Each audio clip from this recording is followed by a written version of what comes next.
우리 하나님 말씀 봅니다. 누가복음 12장 20절 말씀입니다. 함께 봉독하시겠습니다.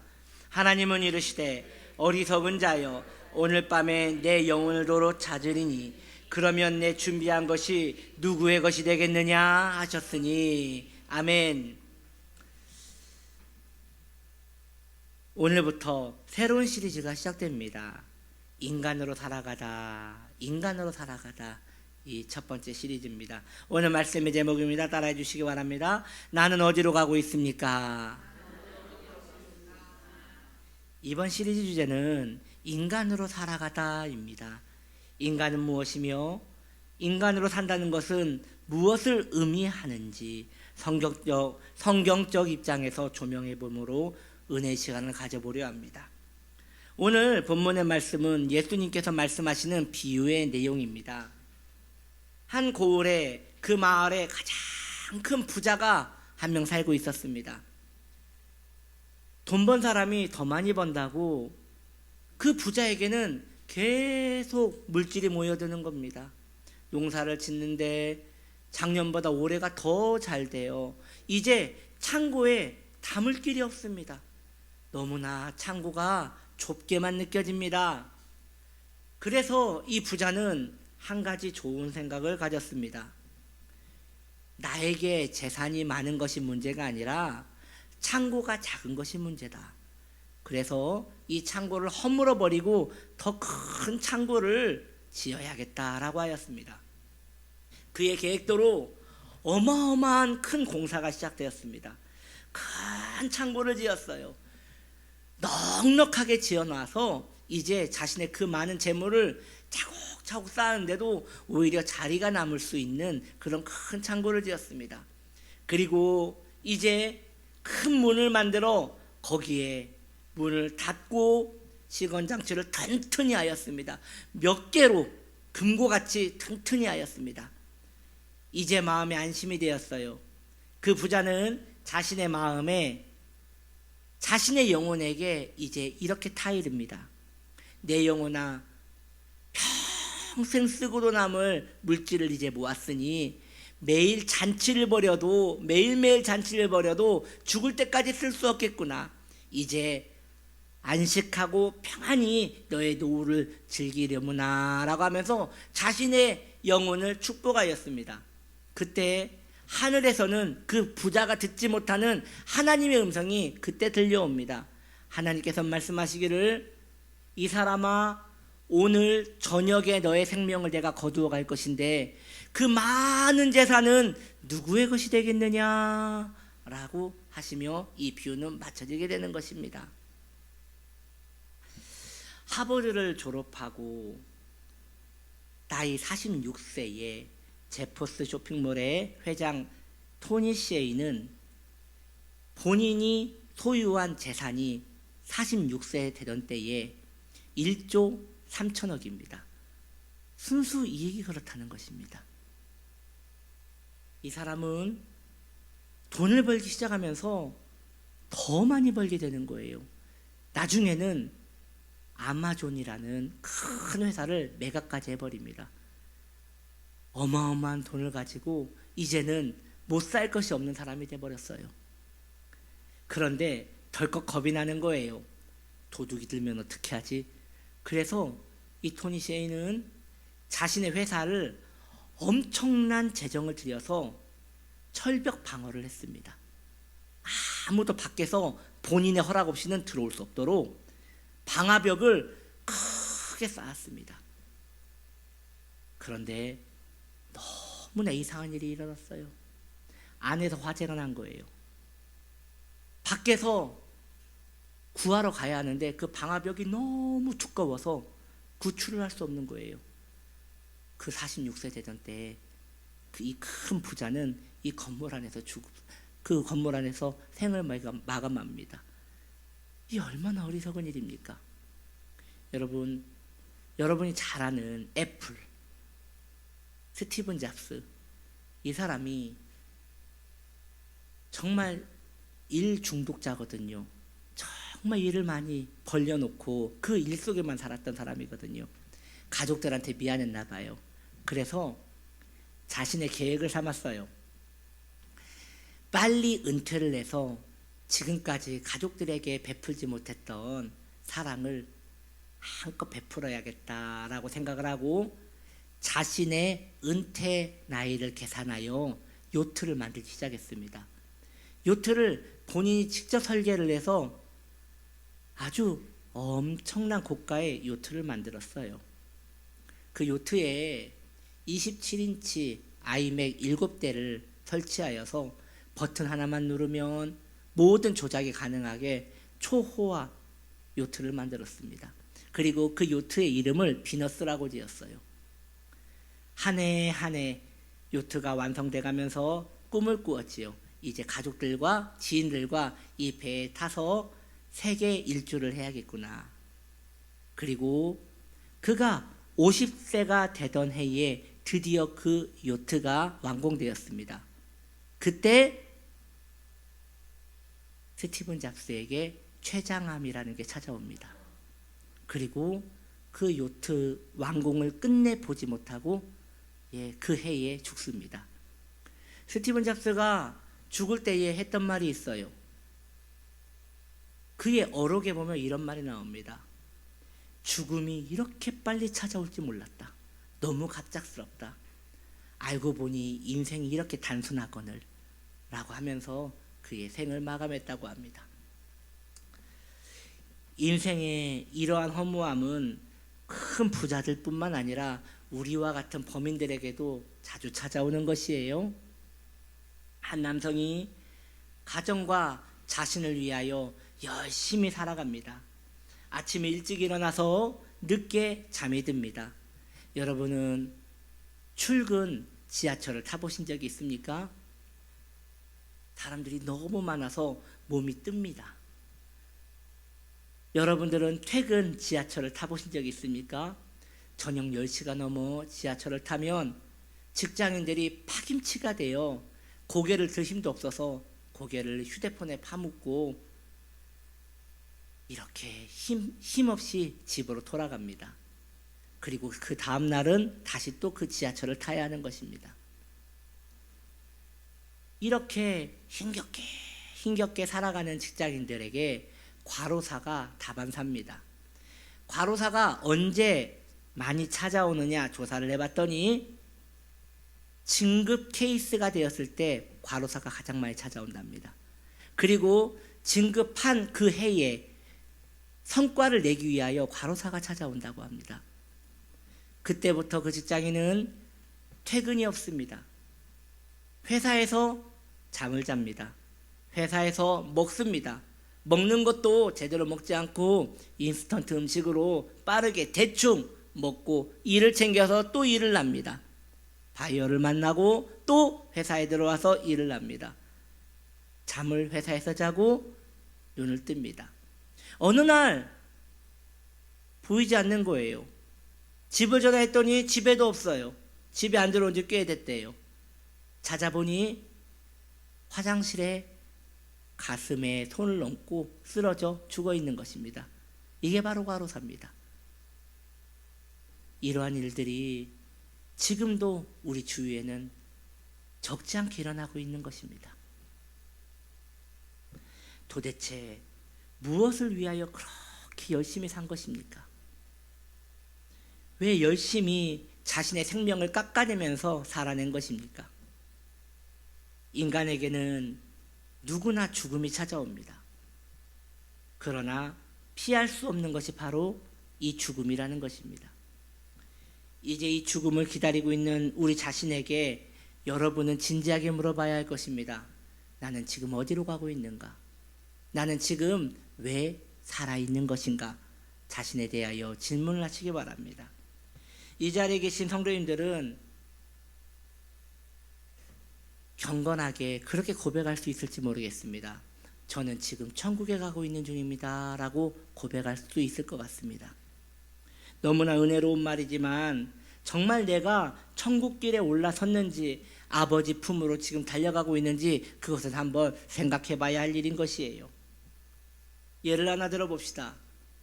도박꾼이 노름판에서 밤새 노름을 합니다. 그가 눈이 빨개서 이렇게 도박을 하고 있는데 우리가 그에게 그런 질문을 했다고 칩시다. 당신은 왜 살고 계십니까? 당신은 어디로 가고 있습니까? 라고 할 때 그 사람이 나는 지금 천국을 향하여 가고 있습니다 라고 말한다면 우리는 그 사람을 한심하게 보면서 그 사람의 말을 믿지 않을 것입니다. 그 사람 입에서 나올 말이 아니지 않습니까? 왜입니까? 그 사람 마음에는 천국이 가득한 것이 아니라 지금 자신의 이익에 눈이 멀어서 그 도박판에 마음이 가득하기 때문에 그의 마음은 천국이 아닌 것입니다. 즉 그가 갈 곳도 천국이 아니라는 것이지요. 그렇다면 우리와 그는 다른 것입니까? 그 도박꾼과 우리는 다른 것입니까? 이 도박꾼은 이 노름판에 심취하여 자신의 건강과 체력과 물질을 소진하고 있습니다. 결국 빈털터리가 되어서 돌아갈 것입니다. 우리는 돈을 벌기 위하여, 성공하기 위하여, 누군가를 먹여 살리기 위하여, 자신의 발전을 위하여 우리의 체력과 물질과 시간을 소비하며 살아갑니다. 그 다음 우리에게 무엇이 남는 것입니까? 밤을 새고 자신의 모든 것을 하얗게 세운 그 도박 중독자와 우리는 방향만 다를 뿐 우리도 돈을 위하여 내 결과물을 위하여 열심히 이 노름판에서 내 세월을 다 걸고 소비한 것입니다. 그 어떤 부자도 죽을 때에 자기 손에 끼어진 가락지 하나 못 가져갑니다. 그 어떤 가난뱅이도 죽을 때에 자신이 신고 있는 신발 한 켤레 못 가져갑니다. 큰 부자와 가난한 자의 인생이 그러할진데 인생의 결국은 다 같은 것입니다. 아무것도 남지 않고 하나님 앞에 서게 된다는 것입니다. 다람쥐를 키워보신 분들은 그 다람쥐 집에 쳇바퀴를 넣어줍니다. 다람쥐가요 쳇바퀴를 타요. 한 걸음을 딱 뒤지면 쳇바퀴가 휙 돕니다. 그러면 다람쥐가 넘어지지 않기 위하여 또 한 걸음을 내딛습니다. 그러면 더 빠르게 쳇바퀴가 돕니다. 넘어지지 않기 위하여 그때부터 달리기 시작합니다. 미친 듯이 다람쥐는 달리기 시작합니다. 체력이 방전되어 다람쥐가 지쳐서 브레이크를 탁 겁니다. 자, 다람쥐는 얼만큼 갔습니까? 놀랍게도 그렇게 미친 듯이 뛰었는데 제자리입니다. 오늘날 현대인들이 정말 열심히 살거든요. 살아남기 위하여 미친 듯이 살아왔습니다. 위에서 흠을 잡으려고 하기에 흠 잡히지 않으려고 열심히 살았고 밑에서 치고 올라오기에 그것 때문에 살아남으려고 열심히 살아왔습니다.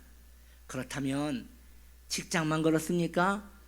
여러분, 가정에서 일어나는 일은 회사 못지않은 더 치열한 삶이 일어납니다. 계속 반복되는 일정 가운데 주부들은 자신의 영혼까지 갈아 그 가정에 다 소비해야 하는 것입니다. 이렇게 자신의 삶을 열심히 살아갔습니다. 그리고 너무 지쳐서 브레이크를 딱 걸었습니다. 얼만큼 갔습니까? 놀랍게도 그 자리입니다. 정말 많은 일을 한 것 같은데 그 자리입니다. 그런데 달라진 게 있어요. 나이가 들었어요. 그리고 더 달릴 수 없도록 몸이 다 늘어졌어요. 힘이 빠졌어요. 어느 정도 세월이 지나니 회사에서는 이제 퇴직하래요. 이제 집에 가래요. 더 이상 이 회사에서 할 일이 없대요. 주부는 엄마가 우리를 위해서 해준 게 뭐가 있냐요. 이렇게 인생이 공허하게 홀로 남게 되는 것입니다. 정말 열심히 살았지만 남은 것이라고는 병든 몸과 이 병든 몸을 치료할 병원비밖에 없는 것입니다. 그것도 열심히 산 사람한테나 병원비가 주어지는 것입니다. 그나마 이렇게라도 책임 있게 살았으니 내가 내 인생을 이 정도 누리고 있지 않습니까? 라고 자신을 위안하지만 모든 이가 맞이해야 할 죽음 앞에 서면 그것 또한 허무하게 되는 것입니다. 설문조사를 했어요. 질문이 이렇습니다. 당신은 열심히 돈을 벌면 집을 살 수 있다고 생각합니까? 라고 질문을 했을 때 그 중에 20%만 네 라고 대답하였고 나머지는 아니요라고 하였습니다. 그렇다면 아니요라고 한 사람들에게 어떻게 하면 큰 돈을 벌어 집을 살 수 있다고 생각합니까? 라고 했더니 그 80%는 주식을 통하여, 비트코인을 통하여, 부동산을 통하여만 집을 살 수 있다고 그들은 대답을 하였습니다. 그러니 정상적으로 열심히 살아서는 이 땅에서 자신을 위하여 돈을 벌 수 없다는 것이 현대인들의 생각인 것이에요. 몇 년 전에 애플에서 이어폰이 나오다가 헤드셋이 나왔어요. 그 헤드셋이 70만 원입니다. 그걸 사려고 인터넷에 들어가면요, 살 수 없다고 나와요. 왜인 줄 아십니까? 대기자가 너무 많아서 살 수가 없다는 것입니다. 그렇게 삶이 힘들다면서 사고 싶은 것은 꼭 사야 하는 건 이 시대 사람입니다. 빚을 내서라도 말이죠. 최근 또 발표하면 내년에는 애플에서 VR 기기가 하나 나온다고 합니다. 안경같이 써가지고 앞에서 게임을 할 수 있는 가상공간 게임입니다. 그 게임기가 500만 원입니다. 이것도 서로 사겠다고 지금 줄을 서 있습니다. 수많은 기능을 탑재한 차들이 계속 나오고 있습니다. 학자들은, 기술자들은 이제 10년만 지나면 자율주행 차량을 누구나 살 수 있을 거라고 얘기를 합니다. 문제는 돈이 있는 사람만 살 수 있다는 것이에요. 여러분, 요즘 냉장고는요, 광고에 보니 그게 냉장고인지 액자인지 구분을 못 하겠어요. 액자가 그렇게 이쁜데 냉장고고, 냉장고가 그렇게 이쁜데 액자예요. 문이 열려요. 색상도 원하는 대로 바꿀 수가 있어요. 이제는 냉장고가 집안의 인테리어까지 신경 써주는 좋은 세상이 왔습니다. 단 돈이 있어야 삽니다. 많은 청년들이 명품 가게에서 줄을 서서 명품을 사댑니다. 그걸 사야지 위안을 받을 수 있다고 합니다. 이처럼 사람이 살면서 돈 쓸 일이 너무 많은 것이에요. 문제는 그 돈을 모으기 위하여 더 열심히 일해야 한다는 것이죠. 그리고 열심히 일하다 보니 의미에 대한 생각은 할 수가 없는 것이에요. 살아가느라 바쁜데, 쳇바퀴 돌리느라 바쁜데 열심히 돌려서 이거 하나 사고 저거 하나 사고 살림을 늘려가면서 어느 순간 인생을 탈진하고 마는 것입니다. 그렇게 체력을 소진하여 이 물질 문명에서 자신을 위안을 삼기 위하여 열심히 살아가는 것이 이 시대 사람인 것이에요. 이것이 인간이 걸어가야 할 길이라면 인생은 얼마나 허무한 것입니까? 오늘날 현대인들에게 왜 사십니까? 라고 묻는 것은 신뢰라고 합니다. 왜냐? 누구도 그런 무거운 질문을 듣기를 원치 않는 것이에요. 언제부턴가 의미라는 것은 실용적인 것에 묻혀 지내기 일쑤였습니다. 이제는 의미라는 것을 이야기하면 먹고 사는데 바쁜데 웬 사치스러운 생각을 하는가, 그렇게 생각을 하게 된다는 것입니다. 그래서 현대인들은 왜 삽니까? 그냥 산다고 합니다. 그냥 생각하면 괴로우니 그냥 눈 떴으니까 하루를 살아간다고 합니다. 문제는 기독교인들도 그리 다르지 않다는 것이에요. 오늘날 기독교인들에게 신앙생활을 왜 하십니까? 당신은 무엇 때문에 사십니까? 라고 물어보면 그렇게 답은 하지 않지만 꼭 이렇게 살아가는 것만 같습니다. 그들의 생각을 한번 들어봅시다. 저는요, 천국이 있다고 생각합니다. 저는 하나님이 계시다고 생각합니다. 그리고 그 생각은 나의 믿음입니다. 그 믿음의 보상으로 나는 천국에 갈 것입니다. 그러니 이 땅에서 내 마음대로 살다가 나는 나의 천국으로 갈 것입니다. 이것이 내 신앙생활이라는 보험입니다. 그렇게 생각하면서 신앙생활을 하는 것 같습니다. 이러한 것이 기독교 신앙이라면 점괘로 먹고 사는 무속인과 무엇이 다른지 모르겠습니다. 본인이 편한 대로 믿고 편한 대로 생각하고 편한 대로 가지는 신앙생활이라면 이것은 신앙생활이라기보다는 그저 믿고 싶은 대로 믿는 점괘와 다를 것이 없는 것이에요. 모든 인간은 태어났으니 누구도 이 세상에서 태어난 이유 때문에 살아가야 하는 것이에요. 그 누구도 말이죠. 그러나 왜 살아야 하는지의 대답은 하나님만 주실 수 있습니다. 여러분, 중요하게 다시 말씀드립니다. 모든 인간은 원하든 원치 않든 태어난 죄로 살아나야 합니다. 살아내야 돼요. 죽을 때까지, 언제 죽을지 모르지만 계속 살아내야 합니다. 네. 어제가 여러분 무슨 날인지 아십니까? 하민이 생일입니다.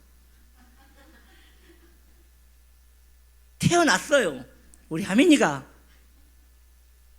그럼 이제 어떻게 해야 돼요? 살아야 돼요. 죽을 때까지 살아야 돼요. 이게 인생이에요. 모든 인생이 살아내야 하지만 그 인생을 왜 살아야 하는지에 대한 답은 하나님만 알고 계십니다. 하나님께 그 대답을 듣지 않고 살아가는 이들은 낭떠러지가 있는지도 모르고 앞으로 달려가는 인생과 다를 바가 없는 것이에요. 인생의 길에 대한 답은 하나님만 알고 계신다는 것입니다. 무조건 열심히 사는 것이 답이 아닙니다. 내가 왜 사는지, 나는 어디로 가야 하는지 그것을 하나님께 받지 못한다면 우리는 어디를 가도 다람쥐 쳇바퀴와 같은 인생을 살 수밖에 없는 것입니다. 그러므로 귀한 성도님들이요, 하나님께 의미를 찾으십시오. 하나님께 나아가 나는 어디로 가야 하고 나는 왜 여기 이 지구라는 별에 살아야 하는지 하나님께 여쭈어 봐야 합니다. 하나님에게서 자신의 의미를 찾지 못한다면 인생은 허무한 것에 불과한 것이에요. 호주가 정말 큰 땅이거든요. 우리나라보다 77배가 큽니다. 그러니 엄청나게 큰 땅이죠. 그래서 호주에는요, 사람의 손길이 한 번도 닿지 않은 원시림이 있다고 합니다. 여러분 생각해 보세요. 그 원시림에 얼마나 귀한 꽃들이 많겠습니까? 사람이 한 번도 보지 못한 생물들이 정말 많을 것이에요. 수많은 아름다운 꽃들이 피어 있다 하더라도 사람이 보지 않으면요, 그것은 잡초와 다를 것이 없습니다. 이 지구에 수많은 사람들이 살아갑니다. 여러분, 이 지구의 인구가 80억 명입니다. 이 80억 명이라는 인구 가운데 나 하나 있고 없고는 아무런 의미가 없는 것이에요. 어떤 이는 이렇게 말했다고 합니다. 한 명이 죽으면 뉴스에 나온다. 100명이 죽으면 세상이 떠들썩해진다. 10,000명이 죽으면 그때부터는 숫자에 불과하다. 80억 명에서 나 하나 사라지는 것, 나 하나 태어나는 것, 그건 아무런 의미가 없습니다. 원시림에 피어난 꽃이 인간이 보지 않으면 그저 잡초와 다를 바가 없듯이 나라는 인생이, 이 80억 명이라는 인생 가운데 나라는 인생이 피었다가 지는 것, 그거 아무것도 아닌 것입니다. 하나님이 나를 알아주셔야 합니다. 그때 내 인생은 있다가 사라진 의미가 있는 것이에요. 이 많은 사람들 중에 나라는 인간이 귀한 이유가 무엇입니까? 나에게 의미를 부여할 수 있는 이유가 무엇입니까? 그 수많은 사람 중에 나 또한 그저 잡초와 같이 지나가지 않을 이유가 어디 있는 것입니까? 하나님이 나를 아시고 나의 이름을 불러주실 때에 인간이라는 의미가 부여되는 것입니다. 지금도 주님을 모르는 자연인들은 이 시간 이 세상에서 하나님께 마땅히 드려야 할 이 예배 시간에 쉬고 있을 겁니다. 사람이 일을 안 한다고 해서 안식을 누리는 게 아니에요. 몸이 쉰다고 쉬는 것이 아니에요. 왜입니까? 고민은 계속되기 때문입니다. 그러나 하나님의 은혜를 입은 그의 백성들을 보십시오. 내가 알고 나를 아시는 내 구주 예수님께 신령과 진정으로 지금 예배를 드리고 있지 않습니까? 성도는 예배를 드리면서 자신의 존재감을 깨닫게 됩니다. 내가 찬양할 때 나의 찬양을 받아주시는 하나님으로 인하여 성도의 삶의 이유를 찾게 되는 것입니다. 내 인생의 주관자가 하나님이라고 믿는 성도는 하나님께 기도합니다. 그리고 어찌된 일인지 나 혼자 하는 기도인 것 같은데 하나님이 꼭 들으시는 것만 같습니다. 하나님께서 받으신다는 이 믿음이 우리 안에 있는 것이에요. 온 우주의 창조자 되신 하나님께서 나를 아시고 나의 기도를 들어주신다는 이 사실이 성도를 또 한 번 살게 하는 원동력이 되게 하는 것입니다. 할렐루야. 반대로 하나님과 연결되어 있지 않는 모든 인생은 인생의 의미를 찾는 것이 여러분 기억하십시오. 불가능합니다. 그리스 신화에 보면 시지프스 신화가 나옵니다.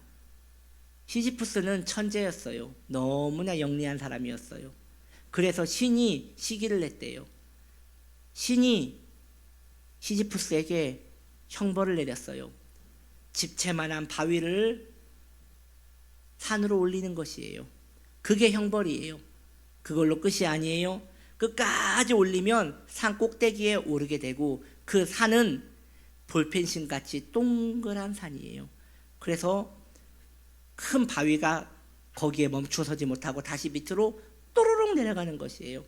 시지프스는 다시 뛰어내려가 그 바위를 밀어서 다시 올리는 일을 평생 죽을 때까지 하는 것이 이 시지프스의 신화이고, 학자들은 그리스 신화의 많은 그리스 시대의 학자들은 그것이 인생이다라고 인생을 정의한 것이에요. 이것이 인생이라면 정말 열심히 살았는데 별 볼 일 없는 거예요.